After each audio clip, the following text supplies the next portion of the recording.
I've always been a very tactile person.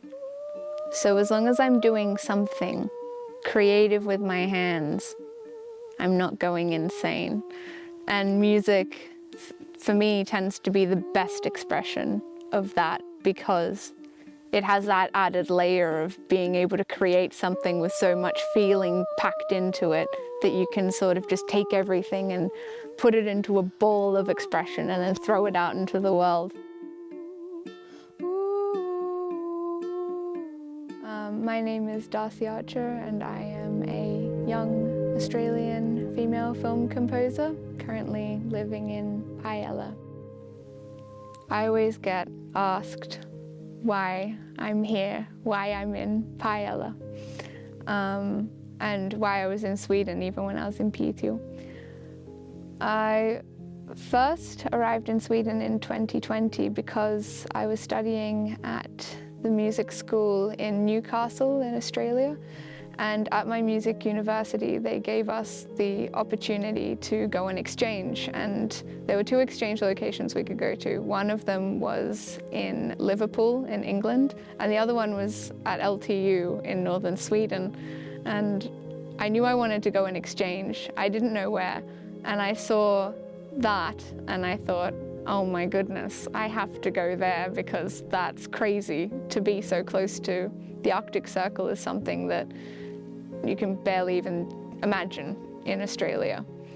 So I went there to LTU and I studied at the Piteå Musikhögskolan, and then COVID hit. So I was there during COVID and my university in Australia wanted me to come home.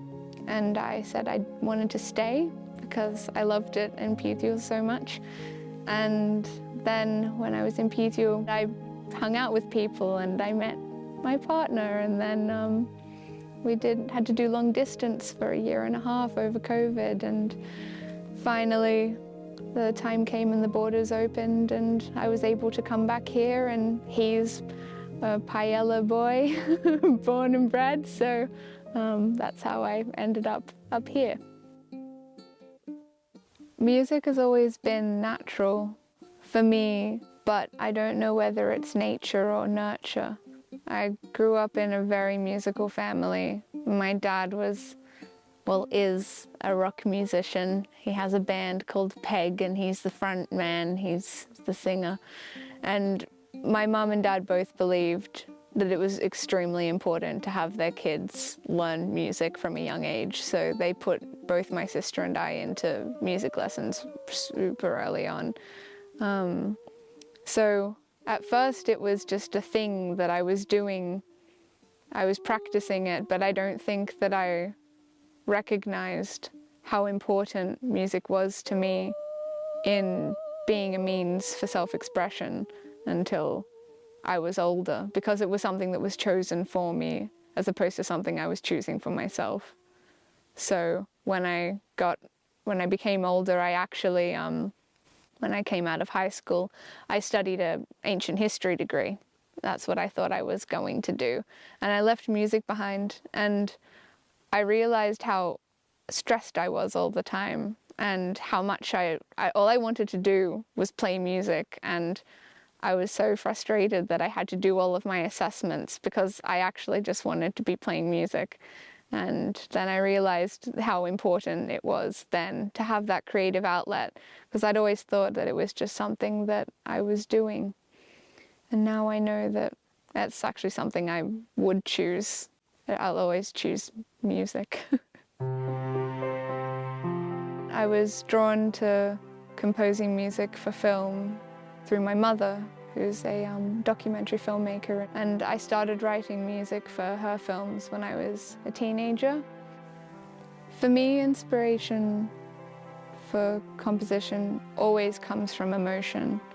I just can't write music without having an emotion behind it, something inspiring it, which is why writing music for film seemed like a natural progression for me, because I could never write without a reason.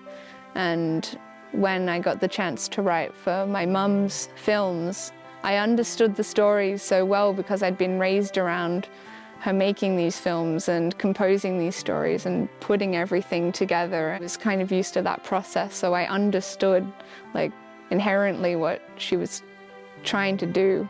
So I was lucky in that way to have had her. When I'm meeting people, I often get the question, well, first of all, where are you from? And I say, I'm from Australia. And then they say, what on earth are you doing here? That's always the next question.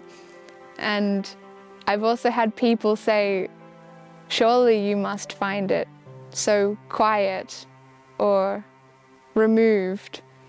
But I've always wanted to live in a place where I can just sit in somewhere and hear nothing, like right now. And we're in a beautiful spot.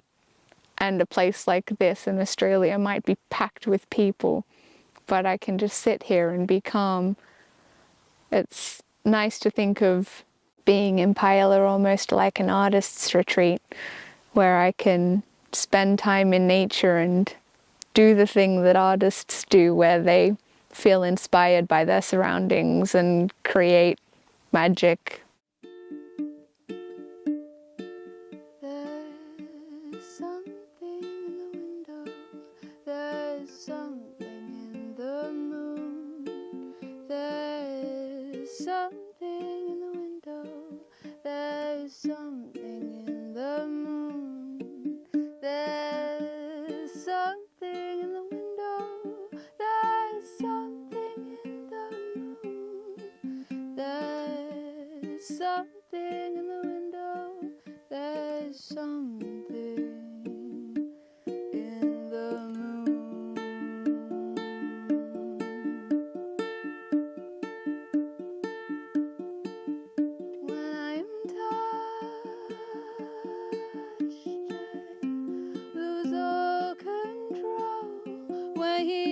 Strips me down and he steals my